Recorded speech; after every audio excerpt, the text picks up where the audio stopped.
Hello friend, আজকে আমি তোমাদের সাথে শেয়ার করব একটা সুইট ডেজার্ট, যেটা হচ্ছে খুব সহজে তোমরা বাড়িতে বানিয়ে নিতে পারো। তার জন্য হচ্ছে একটা বাটিতে দুধ নিয়েছি। দুধের মধ্যে অ্যাড করে দিচ্ছি হচ্ছে কাস্টার্ড পাউডার 3 টেবিল স্পুন। তার সাথে অ্যাড করে দিচ্ছি হচ্ছে গুঁড়ো দুধ 3 টেবিল স্পুন। এবার এটাকে ভালো করে মিক্সড করে নাও, কোনো লাম্পস যাতে না থাকে। এবার হচ্ছে একটা কড়াইতে দুধ নিয়েছি হচ্ছে 1.5 কাপ।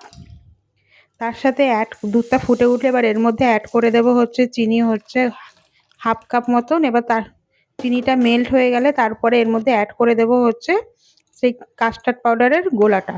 এবার তার সাথে অ্যাড করে দিচ্ছি হচ্ছে ফুড কালার। ফুড কালারটা অপশনাল, তোমরা চাইলে দিতে পারো, না চাইলে নাও দিতে পারো। এবার এটাকে ফ্রিজে রেখে 1 ঘন্টা এটাকে ঠান্ডা হতে দাও।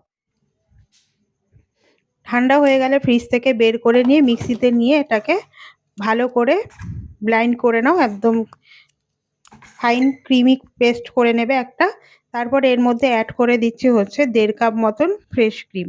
1.5 কাপ মতন ফ্রেশ ক্রিম দিয়ে এটাকে ভালো করে ফ্যাটিয়ে নাও। ফ্যাটিয়ে নিয়ে ফ্রিজারে রেখে দাও হচ্ছে ওভারনাইট।